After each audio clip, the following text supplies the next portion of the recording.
We're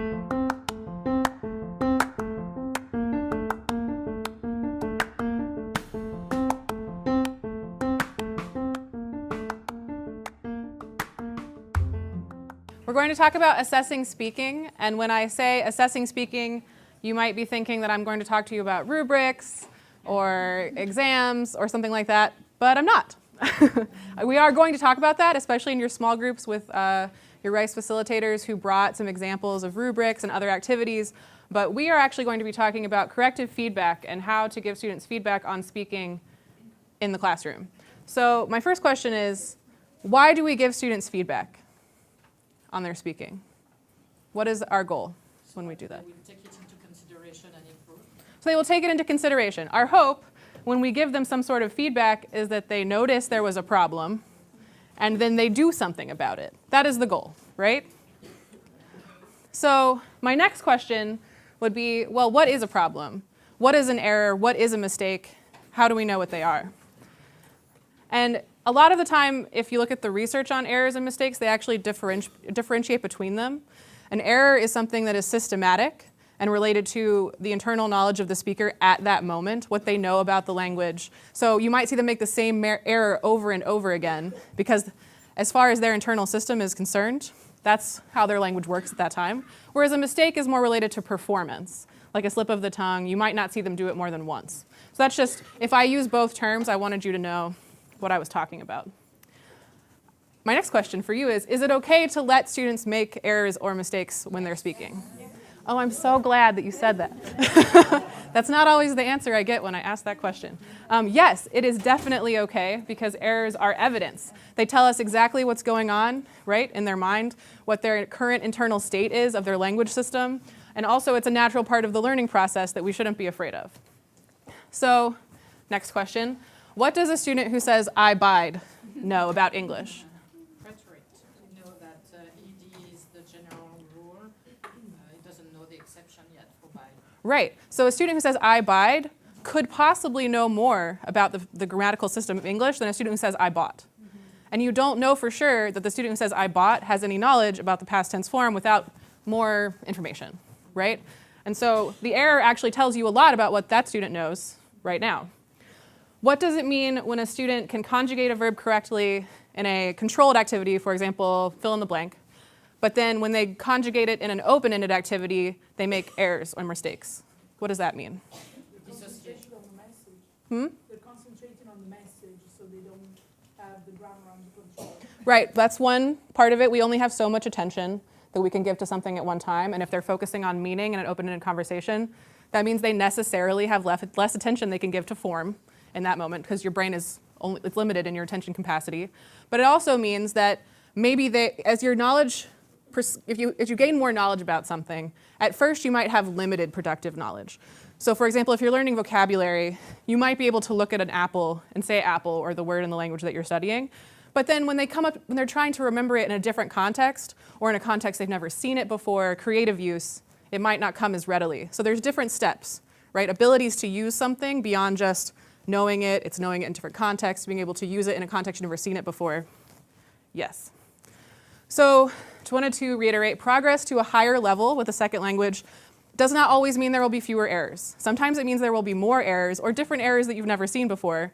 And production of a correct form, like I bought, cannot be taken as proof that they've actually learned all of the rules about that form, right? That they know everything there is to know.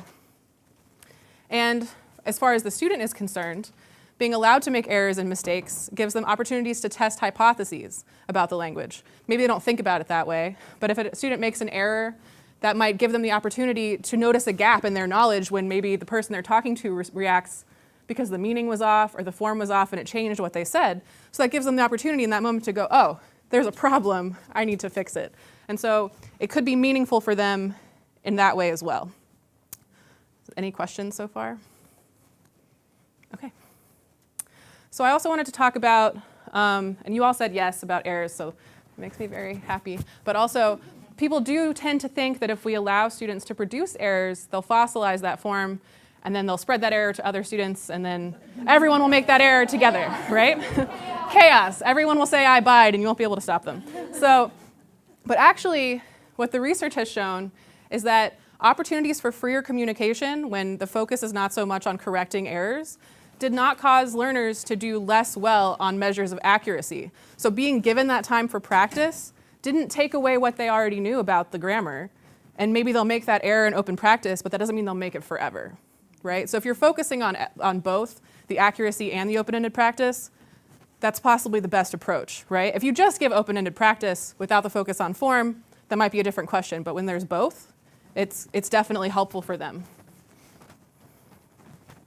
So learners benefit from opportunities for speaking practice when the focus is on understanding and expressing meaning. And it also makes sense to focus on form differently with different activities. So like we mentioned a minute ago, like it was brought up, you can only give so much attention to one thing at one time, or two things at one time maybe. So having activities where the focus is, I just want you to focus on getting the meaning across, versus in this activity it's very important that the form is correct. Having both is a good idea. And also, let's see, right. So giving them room to make mistakes and errors without necessarily like immediate consequences or making them feel afraid to do it can encourage confidence, willingness to try, make them feel more comfortable. And as everyone in this room I'm sure knows, as a speaker of more than one language, that's one of the hardest things, is getting yourself to try when you know that mistakes are possible and getting over that hump of being afraid to talk. So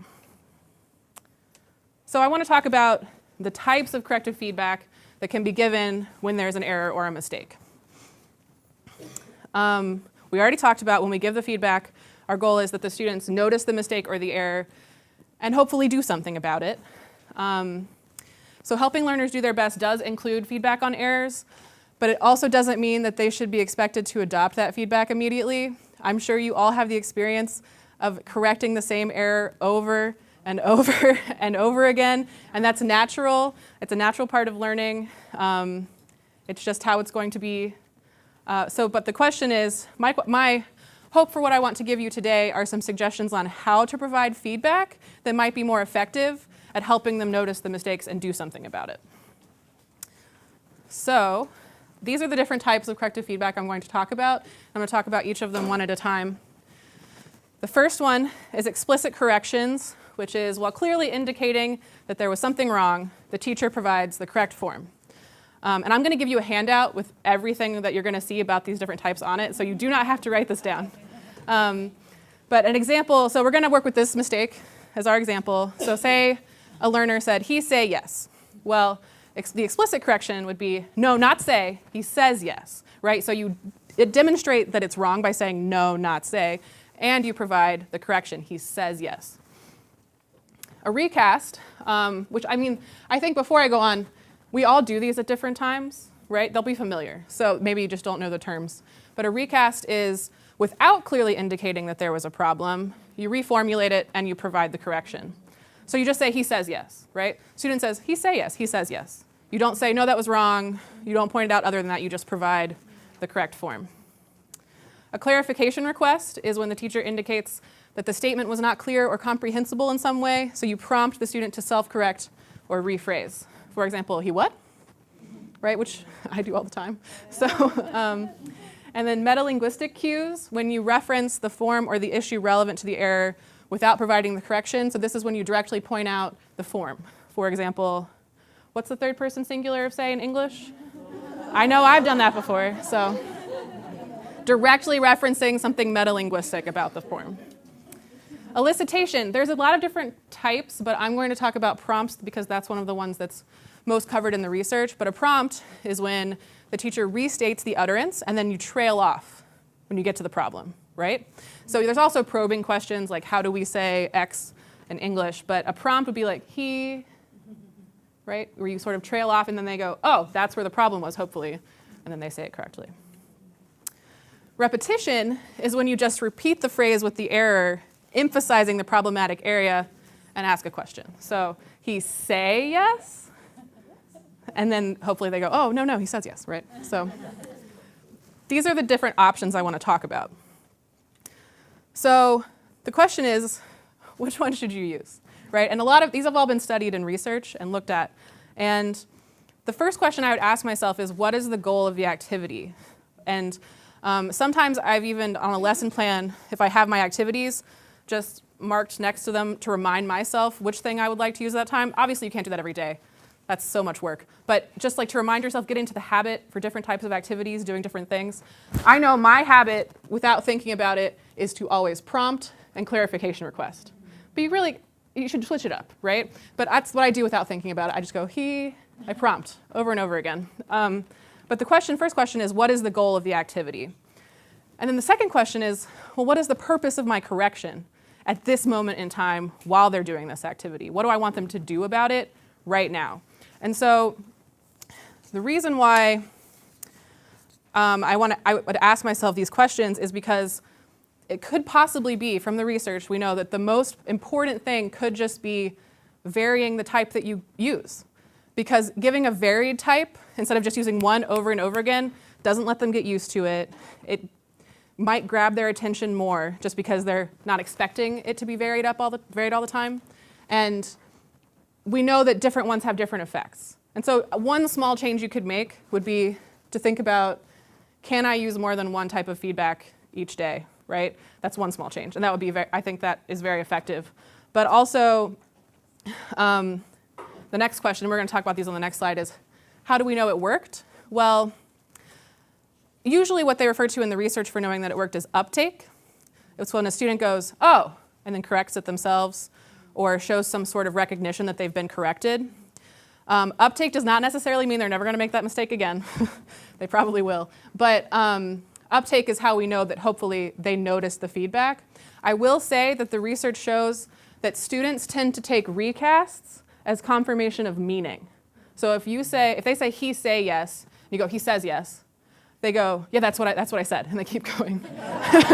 So recasts by the learner tend to be taken as, oh, the teacher just confirmed what I was saying, meaning-wise, without focusing on form. So that's one thing to think about with recasts. They're not necessarily not effective, but that is something that we know about them. But in terms of which ones to use when, I want to talk about which ones are more explicit and which ones are more implicit. So I've marked explicit correction and metalinguistic cues as probably the most explicit on this little continuum, and then the rest are more or less implicit. So when I say explicit, I mean you're drawing their attention to form explicitly, right? Whereas with the other ones, that's not necessarily true in that moment. And so what we do know is that, and this, I'm going to explain this in two different ways because it's hard for me to wrap my mind around it the first time I think about it.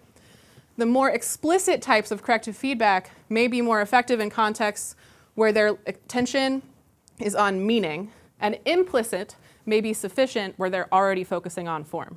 So if you think about, I can't write on the board. Okay, if you think about, like, here's form, and it's very explicit. You're talking about the form of the word. They're already focusing on form, and so you can use an implicit correction because you don't need to work that hard to draw their attention to form. They're already working there.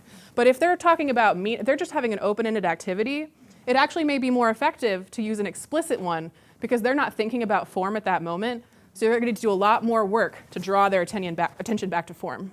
Does that make sense? Okay, good. For me, it depends also on the kind of mistake, because if it's something that has been covered before, I think that maybe something explicit like, oh, remember, right. That. And then there's also the group dynamic, which is going to intervene, because some kids might be destabilized by the fact that that mistake has not been corrected by the teacher. So they will search for validation and say, but teach, don't we say this or don't we say that? So it's also that group dynamic that I like to encourage, so that it's not necessarily me who is doing that kind of. Right, and I think my next point was going to be, research has shown that providing corrective feedback after student-led conversation, so after they've been doing something open-ended where they talk to each other, maybe not as much to you, that if you give the corrective feedback after the activity is over, that actually results in a higher proportion of uptake. So basically, let them talk. Maybe that's not the best time to provide feedback if that's not the goal. If the goal is not for them to be 100% accurate during that activity, it's fine. Maybe if you hear mistakes or errors in something that is particularly relevant to the class that day or that unit, mark them down, and then after that activity, maybe do another activity that works on them or point them out to the whole class, go over it on the board. That has been shown to be more effective for the students actually noticing the problems. What about nonverbal corrective feedback? I actually, there's not as much research on it, but You could typify as well. If you're Mhm. used to knowing that it's I don't know, like it's a pronunciation mistake if you do a certain gesture, right. then they themselves can correct and know which type of error they made. And I think I would definitely just sort of add that to your corrective feedback repertoire, right? If you have gestures that your class is used to, add that to your list of things you can do as a varied, right, no. And also, this is a little bit off topic, but I'm going to say it anyway. There's research on gestures that shows that if you have that type of gesture that is associated with maybe the gesture, it's an abstract gesture that references some type of thing they were getting used to in learning, that is very effective. It actually helps them, instead of, okay, there's abstract gestures and then literal gestures, right? And so, like say I was teaching you a math problem, and the literal gesture would be like this number plus this number equals, that's literal, right? An abstract gesture might be like, I'm adding this one, and I'm putting them over there. So there's not the plus and the equals. Abstract gestures are very helpful. So if you have some abstract gestures that are what you use in your class to signify certain types of mistakes, very good. Okay, that tangent's over. Okay, so yeah, so I would just add that to my repertoire of corrective feedback and attempt to vary what I'm using. And okay, so maybe the next question is, so what should we do? So I have some examples. As we've been saying, it's important to consider what they need to accomplish in that moment. What are they engaged in? What are they trying to do? So let's say a student is reading aloud from a text. What type of corrective feedback do you think would be? Are they explicitly focused on form? What do you think? Pronunciation. Right, so pronunciation might be the biggest focus in that moment, right? That's a very form-focused activity. So what types of corrective feedback do you think would be effective? Correction and repetition. More explicit or more implicit? What do you think? So explicit will definitely, I'm not saying it won't work, but you might not need to be so explicit because they're already so focused on the form. The implicit ones will work just as well because you don't have to work so hard to pull their attention back to form. It's already there. So, well, recasts do work, and they actually might work the best in a situation where you're so focused on form, but since they are often taken as confirmation of meaning, they might be less effective. For pronunciation, I know what I tend to do is have them go back. And if you go back to the word they just said before the mistake and say it again and then trail off, that draws their attention to the fact that the thing they just produced was the problem area. But that's not necessarily the only way to do it. You have many options. So let's say when they're completing a fill-in-the-blank exercise, is their attention more on form, more on meaning, somewhere in the middle? What do you think? Form, right? It's a pretty controlled activity. Meaning is definitely part of it, but form is the big focus. And so what type of corrective feedback do you think?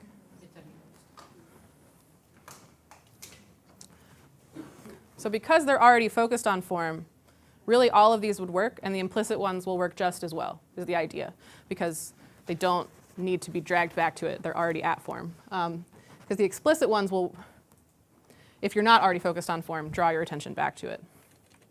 And then the last two are more open-ended. So let's say a role play might be slightly more form-focused. You might have given them a specific topic to talk about. You might have given them something where they'll need to negotiate using a grammar form you use that day in class, something that's more constrained, whereas an open-ended conversation could be lots of different things. In both of these situations, where it's more focused on meaning, the explicit corrective feedback will be more likely to draw their attention back to form because they're not focusing on form maybe as much right now. They're focusing more on communication and meaning. Okay. So there's lots of different ways of assessing speaking, and you're going to talk about them in your groups. You'll see examples of role plays, interviews, presentations. But maybe what I would like you to think about is how can the way I assess, maybe my rubric, my task, my exam, take into account the fact that errors are natural, they're learning opportunities, and they can tell me something about what the students know in this moment. And also, if assessment is a learning opportunity, how should we provide feedback? And then also, how do you currently provide feedback? Are you happy with it? Is there something you'd like to do differently? This is something to talk about in your group. You're going to go through a whole chart together on giving corrective feedback. But then also, how can your assessments be informed by what you know about corrective feedback? How can you address errors in such a way that maybe you're drawing their attention to it as much as possible, getting that uptake to happen? And basically, my question is for myself is always, how can errors help me help them in that moment? What can I do to help them since I know now something about their internal system based on that error? So maybe the big so what would be errors do not have to be avoided at all costs. They are evidence and natural parts of learning. Just getting into the habit of varying the type of corrective feedback you use could have an enormous impact. Instead of, I know I get into a rut of prompts and then I just prompt all the time, but getting into the habit of varying it could be very effective. And then before giving feedback or even while lesson planning, ask yourself, what is the focus of this activity? Are they focused on form or meaning? If I do give correction in that moment, how do I want it to work? Where do I want to point their attention? And what is the purpose of my correction? And is it important that I correct them right now, or can it wait? Those would be my biggest questions for myself while lesson planning. So as you go to your groups, I'm going to give you this handout, which has the summary. And when you get to your groups, you're going to work on this activity that has this chart. And we're going to give you a big chart to sort of write out your ideas when you do activity 15. So that's it. I'll bring the handouts to your tables. Let me know if you have any questions. I'm happy to answer them at the end.